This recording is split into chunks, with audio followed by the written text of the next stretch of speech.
आइए सुरक्षित और कार्यशील की अवधारणाओं को उदाहरणों के साथ सरल करें। सुरक्षित का मतलब है कि कुछ नुकसान या अनधिकृत पहुंच से संरक्षित है, जैसे एक घर जिसमें मजबूत ताले, एक सुरक्षा प्रणाली और निगरानी कैमरे हैं। चोरों या अन्य खतरों से सुरक्षा प्राप्त करें। डिजिटल दुनिया में सुरक्षा का मतलब होता है सिस्टम, डेटा या नेटवर्क को हैकर्स, वायरस या अनधिकृत उपयोगकर्ताओं से बचाना।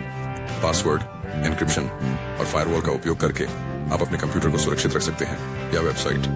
दूसरी ओर कार्यक्षमता का मतलब है कि कुछ सही तरीके से काम कर रहा है, जो उसे करना चाहिए वही कर रहा है। उदाहरण के लिए, जब आप एक लाइट चालू करते हैं और वह जल उठती है तो वह सही से काम कर रही है, लेकिन यदि यह चालू नहीं होता है तो यह ठीक से काम नहीं कर रहा है। डिजिटल या तकनीकी संदर्भ में एक प्रणाली जो काम कर रही है वह बिना किसी समस्या के अपना काम कर रही है। उदाहरण के लिए, एक कार्यशील प्रणाली एक वेबसाइट है जो सही ढंग से लोड होती है, उपयोगकर्ताओं को लॉगिन करने देती है और बिना किसी रुकावट के लेन देन को प्रोसेस करती है। हालांकि यदि यह क्रैश हो जाती है या त्रुटियां देती है तो यह ठीक से काम नहीं कर रहा है। तो सुरक्षित और काम करने के बीच का अंतर क्या है? सरल शब्दों में कहा जाए तो सुरक्षित सुरक्षा के बारे में है।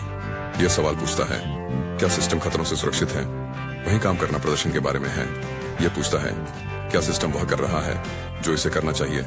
आइए इसे और समझने के लिए एक उदाहरण लेते हैं। एक बैंक की वेबसाइट सुरक्षित हो सकती है, लेकिन ठीक से काम नहीं कर रही हो सकती है। वेबसाइट में उच्च स्तरीय सुरक्षा हो सकती है, सुरक्षा के लिए एन्क्रिप्शन, लेकिन यह सर्वर समस्याओं के कारण डाउन या धीमा हो सकता है, जिससे इसकी कार्यक्षमता प्रभावित होती है। दूसरी ओर वेबसाइट सुचारू रूप से कार्य कर सकती है, लेकिन सुरक्षित नहीं, जिससे यह हैकिंग के लिए असुरक्षित हो जाती है। एक अच्छा सिस्टम बनाए रखने के लिए आपको सुरक्षा और कार्यक्षमता दोनों की आवश्यकता होती है। सुरक्षा प्रणाली को खतरों से बचाने के लिए महत्वपूर्ण है और कार्यक्षमता सुनिश्चित करती है कि प्रणाली उम्मीद के अनुसार काम करती रहे। याद रखें, एक अच्छी तरह से सुरक्षित और कार्यात्मक प्रणाली सफलता की कुंजी है।